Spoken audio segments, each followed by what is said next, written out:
Eh bien, bonsoir à toutes et à tous. Ce soir, nous allons faire de l'algorithmique à partir de programmes. Il me semble que c'est de niveau quatrième, troisième. Alors, c'est quelque chose que nous n'avons pas vu de mon époque, quand j'étais en troisième durant l'année scolaire 2006-2007. Par contre, nous avons eu la surprise de l'avoir découvert le jour de notre brevet. Allez, c'est parti. Je tiens à vous signaler que je n'ai peut-être pas le bon standard de rédaction, étant donné que je ne l'ai pas vu. Par contre, c'est un sujet qui est relativement simple lorsqu'on est bon en mathématiques.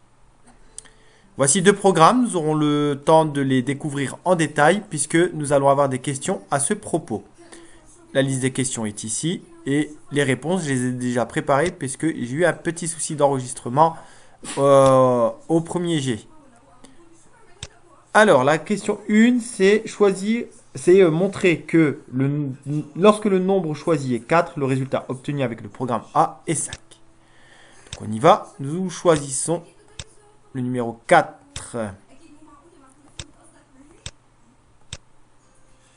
On nous demande multiplier par 3.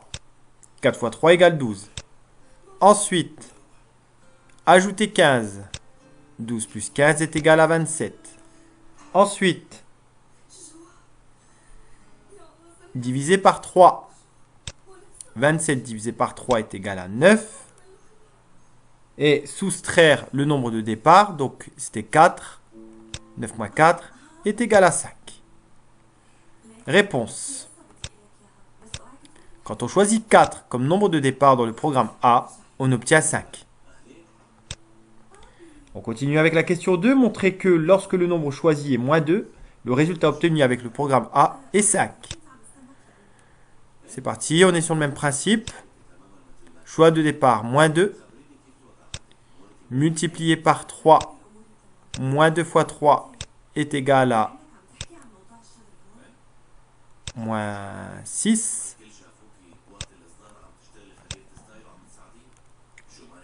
Moins 6 plus 15, 9. Puis divisé par 3, 9 divisé par 3 égale 3.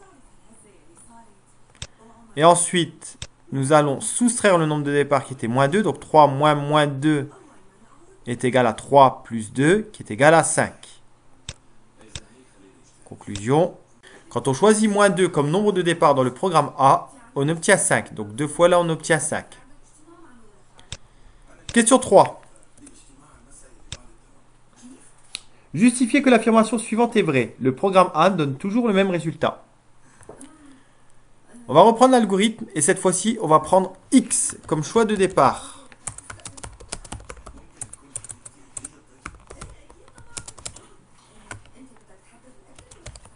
Ensuite, nous faisons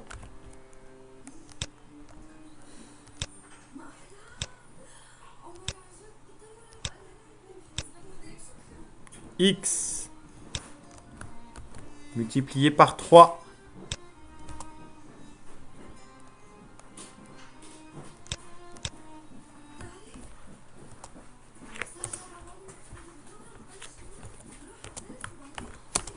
égale 3x. N'oublie pas de les mettre en italique.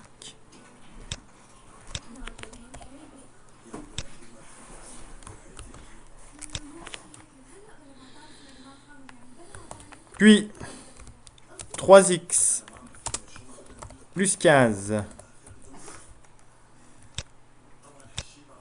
On le laisse comme ça. Il n'y a pas de simplification en particulier à faire.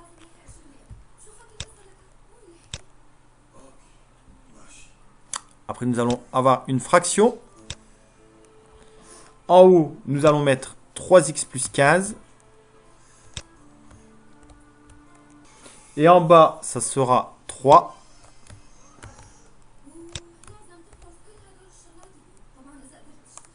Donc ça peut se simplifier. Égal à 3x sur 3 plus 15 sur 3.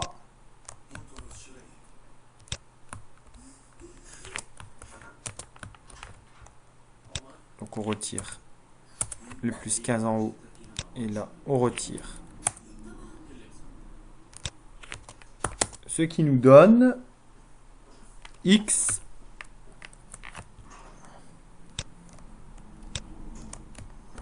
on va essayer de l'écrire dans le même style. X plus 5. Donc x plus 5, c'est la version simplifiée de notre résultat final.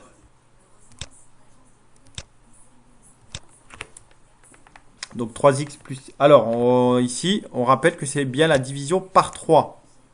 D'où le fait que je prenne l'expression et que je la divise par 3.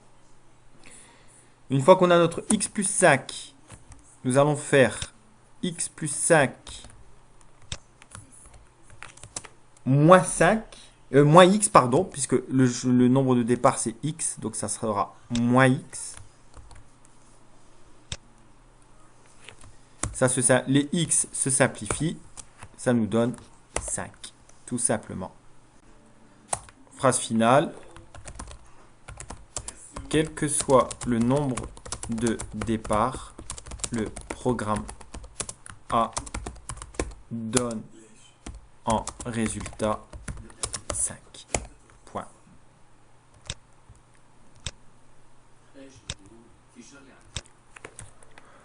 On poursuit sur la question 4. Lorsque le nombre choisi est 10, quel résultat obtient-on avec le programme B?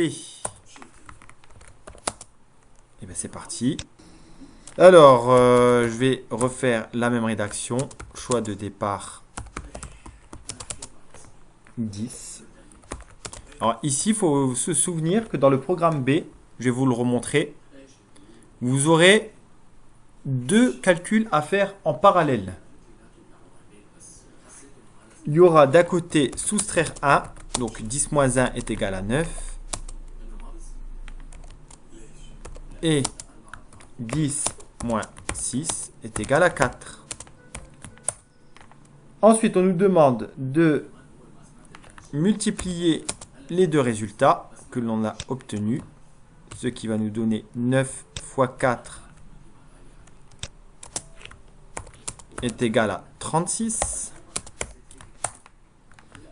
Et ensuite, on nous demande à la fin d'ajouter 5. 36 plus 5 est égal à 41. On répond. Quand on choisit 10 comme nombre de départ, pardon, j'ai oublié de l'écrire correctement, dans le programme B,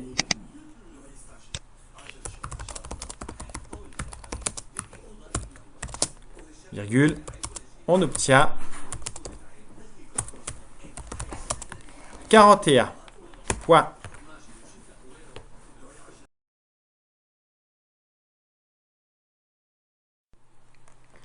Question 5.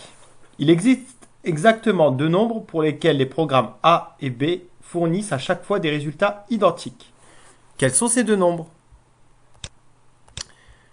On va commencer par une phrase introductive dans laquelle nous allons dire « Nous allons parcourir le programme B à partir de la fin avec le résultat final du programme A qui est toujours de 5. » Je vous rappelle quand même la question 3 où on a réussi à démontrer qu'on obtenait toujours 5. Donc on va prendre le programme B, je vous le rappelle, ici. Et nous allons remonter les étapes pour arriver au choix du nombre. C'est parti, on va y aller étape par étape. Donc première étape, c'est le résultat final qui est de 5. Ensuite, ajouter 5, la réciproque c'est soustraire 5. Donc 5 moins 5 est égal à 0. Donc là, ça ne vous rappelle pas un morceau de programme sur les équations, les fameuses équations produits? On aura deux nombres, tels que a plus 1 est égal à 0 ou a plus 6 est égal à 0. Ce qui est l'opération inverse de soustraire moins 1 et soustraire 6. Soustraire 1, pardon, excusez-moi. Car il y a besoin de deux facteurs pour valoir 0. Il y a besoin d'un des deux facteurs pour valoir 0. On va poser ça comme une équation produit. A plus 1 est égal à 0 ou A plus 6 est égal à 0. A est égal à moins 1 ou A est égal à 6. Nous avons donc le résultat final, avec toutes les lettres, s'il te plaît. Quand on choisit moins 1 ou 6 comme nombre de départ dans le programme B, On obtient 5. De mon côté, j'ai terminé. N'hésitez pas à mettre un pouce en l'air, à vous abonner à la chaîne. Plus vous serez nombreux, plus je produirai de vidéos et plus je pourrai répondre à vos questions lorsque vous serez en difficulté. Sur le mot de la fin, je vous dis à tantôt, je reviendrai.